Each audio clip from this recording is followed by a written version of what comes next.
Hi guys, welcome back to my channel.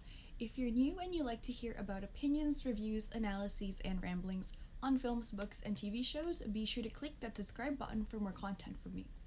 Today we're doing a new series called What Is, which is where I explain a film theory, film concept, or a classic English literature novel. I know that a lot of academic essays are hard to understand or read through, so I'll be explaining it in a way that hopefully helps you understand it better.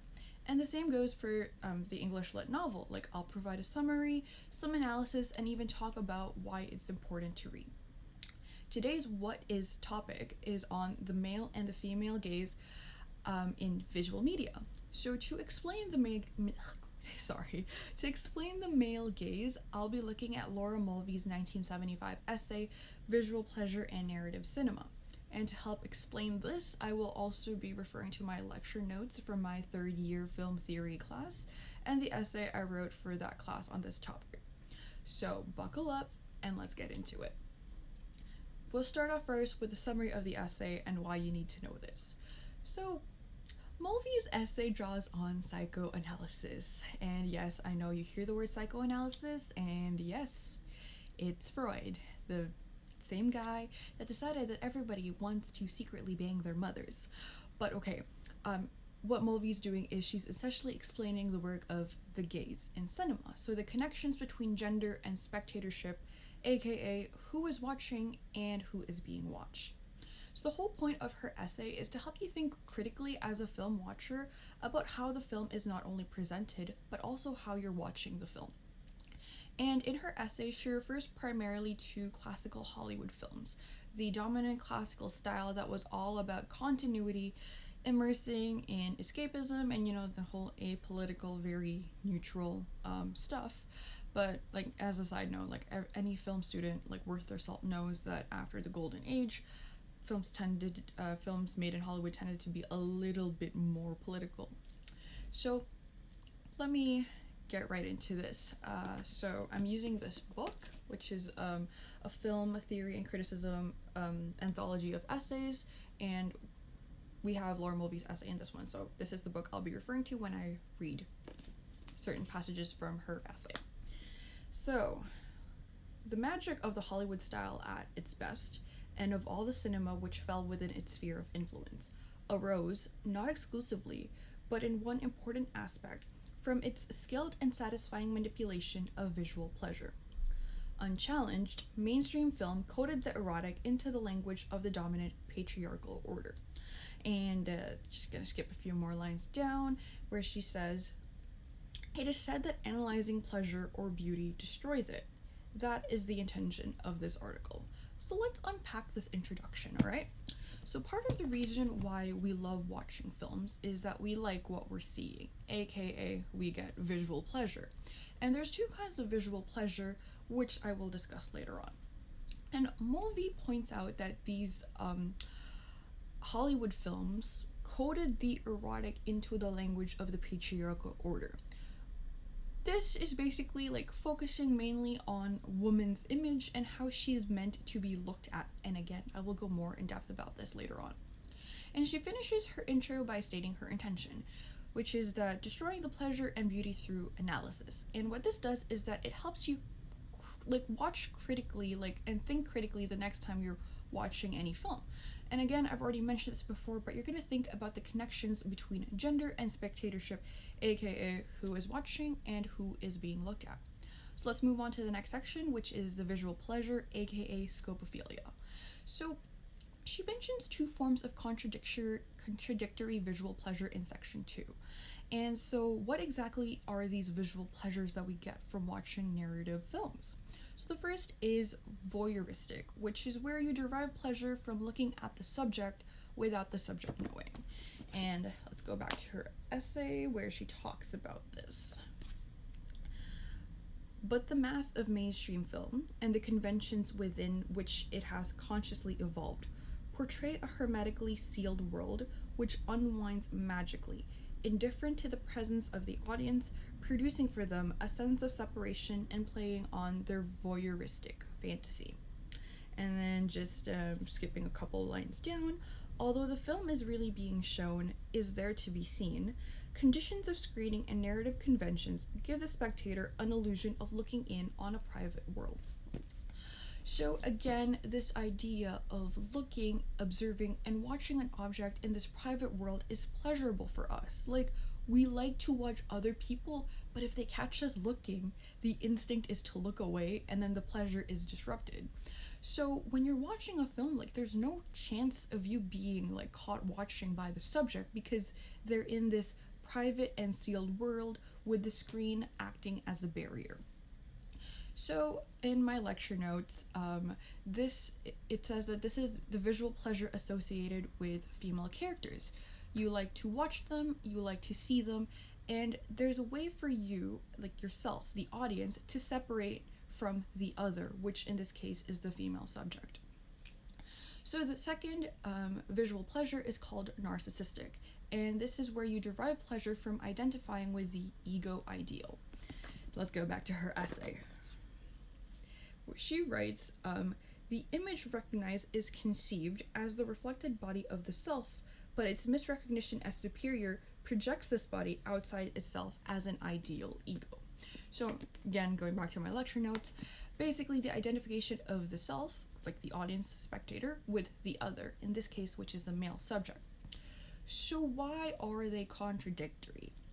So for voyeuristic scopophilia, the spectator, assumed to be male, can separate themselves from the female subject. And the spectator gets pleasure in using the female subject, and this is a direct quote from her essay, as an object of sexual stimulation through sight. I know, yeah. I'm literally just reading this from the, yeah. Anyway, so for narcissistic scopophilia, the spectator, assumed to be male, can identify with the male subject / protagonist. He sees himself in the protagonist and sees the protagonist as his ideal self.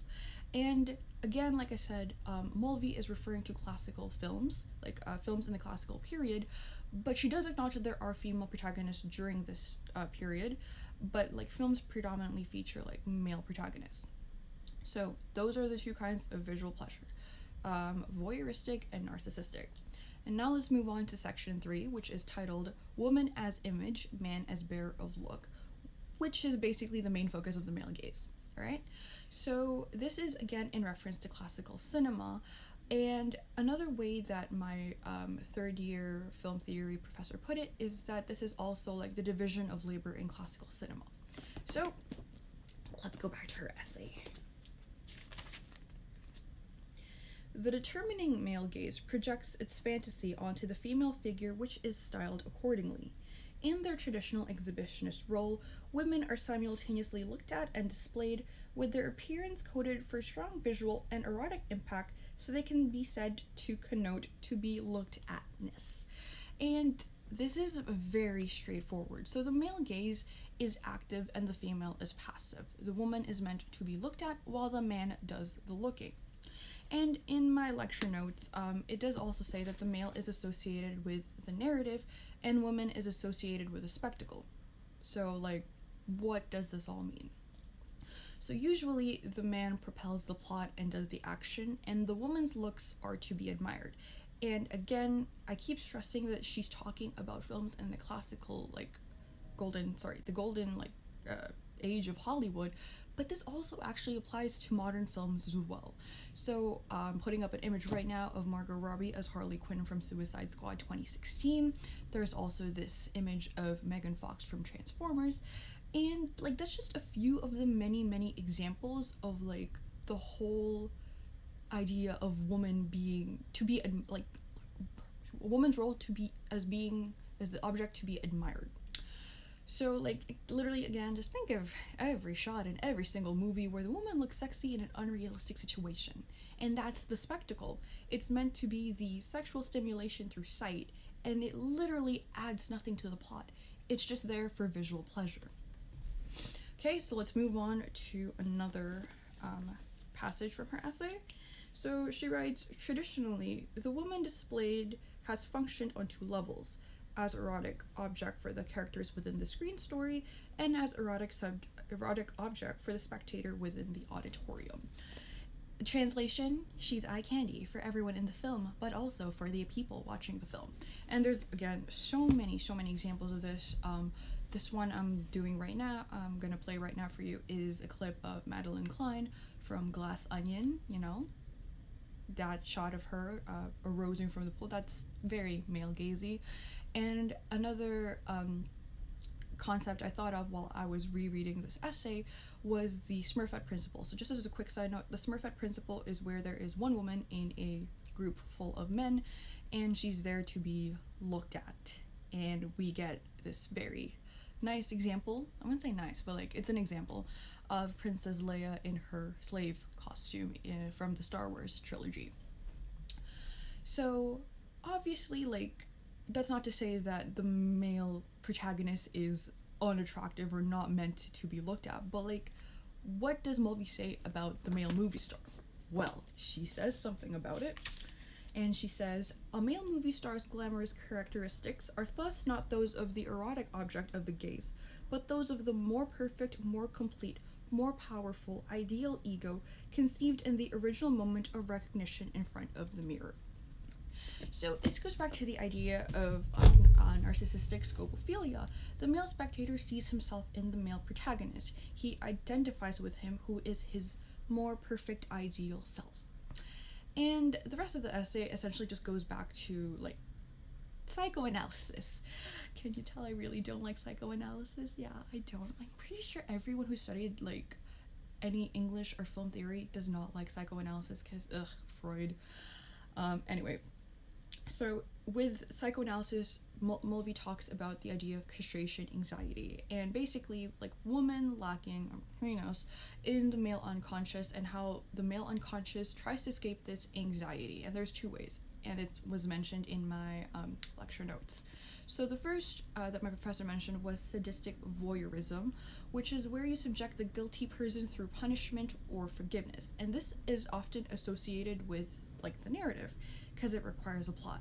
Will they be punished and how? Will they be forgiven and why? So the second way for the male unconscious to escape this castration anxiety is through fetishistic scopophilia, which is the hyperglamorization of the female star. So this one again is associated with spectacle. Again, literally adds nothing to the plot, but it's all about making the female star look pretty and sexy as eye candy.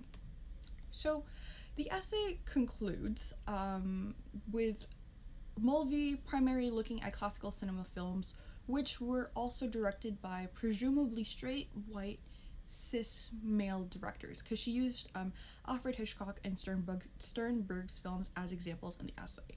And she doesn't really account for a female director or even a queer director, which is what brings me to my next point, which is the female gaze. So, the female gaze, I will be using not only Mulvey's like essay and concepts, but I'll also be using an essay that I wrote from like the same class. So the prompt for that essay was essentially asking how I can put like Mulvey's essay on the male gaze in conversation with any of the listed films that was provided, and it also asked whether the theory should be revised when you discuss it in relation to the film. So I did mine on Portrait of a Lady on Fire by Celine Sciamma. And just as a side note before I continue, I am begging you to please watch this film because it is amazing, it's beautiful, like at least once in your life you need to watch this film, okay? So back to the female gaze. I was about to say male gaze, no, female gaze time. It seems pretty self-explanatory, right? Like the female gaze should be the opposite of the male gaze. The woman does the looking, the woman is who you identify with, and the man should be the one like being looked at, and you know, like in a group of, I guess, women, there's only like one guy character, think off the top of my head, Ghostbuster 2016 with Chris Hemsworth. But it is actually not that simple. So, like I said, as previously mentioned, like Mulvey focused on who is watching and who is being looked at, but it doesn't really take into account who's guiding the camera. And like she did discuss, like I said, Sternberg and Hitchcock's films, but when I was reading the essay, it felt more like she's using them as examples to explain how they used fetishistic scopophilia and voyeurisms, which Again, fair. I've never seen any of Sternberg's films, I think, but I did watch Psycho and Vertigo, and Hitchcock's films are super male gazy AF. So I mentioned in my essay that obviously this theory, the male gaze theory, which was written back in 1975, needs to be reworked and revised because this division of labor is very heteronormative. But now in 2023, and even back in 2021 when I wrote this essay, there's already like a lot of female led, female directed, and queer directed films. So trying to apply the theory of the male gaze onto a film like Portrait of a Lady on Fire is kind of problematic. And now I'm gonna like read from my essay. So before I actually do, again, let's remember the division of labor comes down to the male as the bearer of the gaze. Woman being and the woman is the one being looked at. But what happens when you try to apply it to queer characters? So in Portrait of a Lady on Fire's case, there's two women, and let me just like pull up this essay right now. Alright, so I wrote, Marian, on the other hand, is placed in the role of the active male. Mulvey describes the male as the bearer of the look of the spectator and the one who controls the film fantasy and also emerges as the representative of power. So the narrative explicitly states that Marian needs to observe Heloise in order to paint the portrait, thus Marian is the bearer of the look of the spectator. But because Marian is also a female, despite being placed in the role of the active male, she does not escape being looked at by Heloise. So there's this clip from the film I'm going to show you right now where Marian basically, like, she apologizes for, like, she's like, I'd hate to be in your position to Heloise. And Heloise goes, well, like, if I'm stand where I'm standing, look, who do you think I'm looking at, like, while you're painting me? Which is, her essentially explaining, like, she's also looking at Marian. So, in looking at each other, like, the barrier, that Mulvey talks about, in this case it was, like, the screen, but, like, the barrier between spectator and story world is broken and interrupts the voyeuristic scopophilia pleasure. Because the whole purpose of the scopophilia is to separate oneself from the other. So if the audience, spectator, sees themselves in Marian, and Marian's being looked at by the subject, that's not voyeuristic anymore. It causes, like, displeasure. Because, when the separation is no longer there, pleasure is replaced by displeasure. And then another thing, too, is, again, division of labor can no longer be passive female and active male in queer films because, okay, it's gonna sound kind of bad, but the power imbalance is, like, in heterosexuality, but with a queer film like Portrait of a Lady on Fire, it's more equal. And a lot of the theory of the male gaze is rooted in psychoanalysis and sex and focuses on the erotic and sexualization of the female. So that's another thing. But, like, this is not me saying that the female gaze cannot be sexualized or erotic in regards to men, because it could be. I'd literally be an idiot to suggest otherwise. But in comparison to the male gaze, the female gaze is less about hypersexualization and spectacle, and it's more focused on woman being as is and trying to associate the woman more with the narrative rather than the spectacle. So, one thing I wanted to mention with this film as well is that, like, it does have a couple of sex scenes, but unlike a lot of, like, heterosexual male gaze films, like, the sex scenes are not done as fan service. It's not a spectacle, and it lacks fetishization. So, spectacle slash fetishization slash eroticization of a sex scene. What do I mean by this? It's like the way the shots are framed, like there's like the sexy music. Again, the whole point is trying to make it sexy and visually pleasurable. But that's not the case with this film. Because again, it was directed by a queer woman, Celine Sciamma, and if you watch like even just like the kissing scenes, it's focusing more on the emotional attraction rather than the physical attraction between the two female characters. So another thing I consulted while I was like writing this script out for this video, I actually checked out a Wikipedia article on the female gaze. And okay, I know everyone always says Wikipedia is not reliable. It's not a reliable academic source, but it is a good starting point. So one of the things I did read that I feel like you guys should definitely like check out is that this note that women are more connected to emotions, which is why I personally think that the female gaze is less about hypersexualization than the male gaze is. And again, obviously there are exceptions to every rule, but like the point still stands. Alright, so let's sum this all up. So the male gaze draws on psychoanalysis to explain the visual pleasure we get from watching films, and there's two types. Voyeuristic, which is separating the self from the female subject, aka the object of sexual stimulation through sight. And two is narcissistic, identifying with the male protagonist, aka recognizing them as a spectator's ideal self. There's the division of labor where the male is the active bearer of the gaze and is associated with the narrative, and then the female is the passive subject to be looked at and is associated with the spectacle. In regards to the female gaze, do not assume it's simply the inverse of everything that Mulvey discusses, because yes, it is the gaze of a female-directed, female-led film, and focuses more on the emotional than the hypersexualization, but, and I will say this, it does not really take into account queer and POC like gazes with like this division of labor that Mulvey discussed, and so imposing it on queer films especially would be very problematic.